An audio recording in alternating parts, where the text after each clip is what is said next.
పెదకూరపాడు నియోజకవర్గంలో అసలు ఏం జరుగుతుంది? ఒక పక్క ఎమ్మెల్యే నంబూరు శంకర్రావు కుటుంబం అయితే ఆయన గాని, ఆయన సతీమణి గాని, ఆయన కుమారుడు గాని ముగ్గురు కూడా కాన్స్టిట్యుయెన్సీ మొత్తం కూడా తాయిలాలతోటి కొన్ని తాయిలాలతోటి ఓటర్లను అప్పుడే మొత్తం కూడా ఆకర్షిస్తున్నారు. ఎక్కువగా చూసుకుంటే ముగ్గురు కూడా అంటే ప్రధానంగా నంబూరు శంకర్రావు గారు గాని, అలానే ఆయన సతీమణి, అలానే వారి కుమారుడు గాని ముగ్గురు కూడా 3 గ్రామాల్లో రోజుకి సుమారుగా వాళ్ళు అప్పుడు టార్గెట్ పెట్టుకున్నారు. గెలవటానికి 10-15 గ్రామాలు తిరగాలి ఈరోజు ఖచ్చితంగా అనే ఒక సందర్భంలో భాగంగా వాళ్ళైతే రాజకీయాన్ని అప్పుడే మొదలుపెట్టడం జరిగింది. ఇక జనసేన పార్టీ అయితే చాలా వరకు సైలెంట్ అయిందని చెప్పుకోవచ్చు నియోజకవర్గంలో. గతంలో చూసుకుంటే 7,000 పడ్డ జనసేన పార్టీ ఈసారి మరి 10-15,000 ఓట్లు చీల్చాలని చెప్పేసి జనసేన పార్టీ అధినేత పవన్ కళ్యాణ్ చెబుతున్నప్పటికీ ఇక్కడ ఎవరు కూడా పనిచేయట్లేదని కూడా చెప్పుకోవచ్చు చాలా వరకు. ఎలా అంటారేమో, ముందు సమన్వయం లేదు వాళ్ళకి. ముందు 5 మండలాల్లో మొత్తానికి కూడా సమన్వయం లేదు. ఎవరికి వారే యమునా తీరులో ఉన్నారు.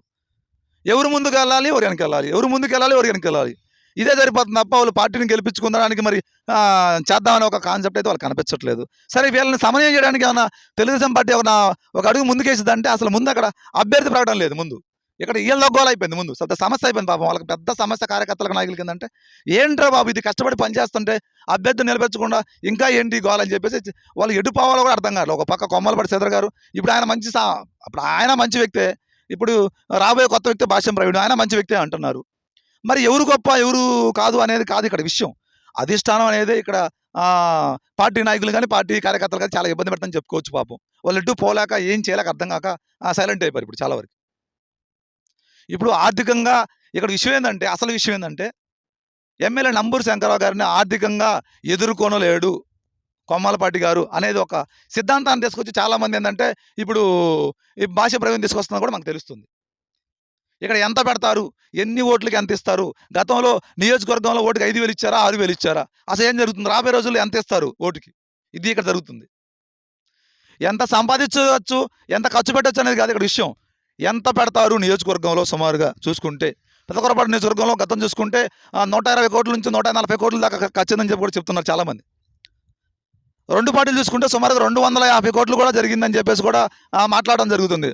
2 పార్టీలు కూడా 250 కోట్లు దాకా పెట్టారంటున్నారు మరి విషయం. మరి అలాంటిది ఈరోజు చూసుకుంటే ప్రధానంగా ఖచ్చితంగా రాబోయే రోజుల్లో ఈ ఆర్థికంగా తట్టుకోలేకనే తట్టుకోలేడు అనే ఒక ఉద్దేశాన్ని కొమ్మాలపాటి గారికి సంబంధించి రుజుతున్నారు తప్ప ఎక్కడా కూడా కొమ్మాలపాటి గారికి కూడా మంచి బలం ఉంది, అక్కడ బలగం ఉంది కూడా చెప్పుకోవచ్చు. ఆయనకు కూడా ఒక మంచి మనిషి అనేది కూడా అక్కడ చాలామంది 2 పార్టీల్లో కూడా చెప్పుకోవచ్చు. ఏకంగా అసలుకి ఇక్కడ ఎమ్మెల్యే నంబూరు శంకర్రావు గారి భార్య కూడా మాట్లాడింది ఇక్కడ ఆయన మంచోడు అని. అర్థం చేసుకోవచ్చు మీరు ఇంకప్పుడు. అర్థమైందా? ఒక ప్రతిపక్ష నేతని ఒక స్థానిక ఎమ్మెల్యే భార్య కూడా పొగట్టం అనేది చాలా అది గొప్ప విషయం చెప్పుకోవచ్చు. మంచి జరిగింది కాబట్టి ఆమె మంచి గురించి చెప్పింది, అతను మంచి చేశాడు అనేది. అలాంటి మంచి వ్యక్తిని ఆర్థికంగా అనేది పక్కన పెడితే ఆయన ఎందుకు ఎమ్మెల్యేగా ప్రకటించలేకపోతున్నారు? మరి కొత్త వ్యక్తిని ఎందుకు తీసుకొస్తున్నారు? చెగులపేట తీసుకున్నారు, మరి చూసుకుంటే జీవి ఆంజలి అని వినుకొని చూసుకున్నారు. ఇలా చాలామంది పాత వాళ్ళకి ఇచ్చారు కదా. మరి ఈయన కూడా ఇక్కడ ఇవ్వచ్చు కదా అనేది ఇక్కడ కార్యకర్తలు కానీ నాయకులు కానీ గట్టిగా వాదిస్తున్నారు.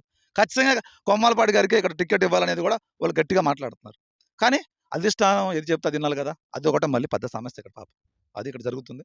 ఏది ఏమైనా సరే ఇక్కడ భాష్యం ప్రవీణ్ గారికి కూడా ఇక్కడ ఇబ్బంది ఏది లేదు. ఎవరు వచ్చినా సరే ఒక మంచి సపోర్ట్ అయితే ఖచ్చితంగా ఇక్కడ టీడీపీ నాయకుల కార్యకర్తలు ఇవ్వడానికి రెడీగా ఉన్నారు.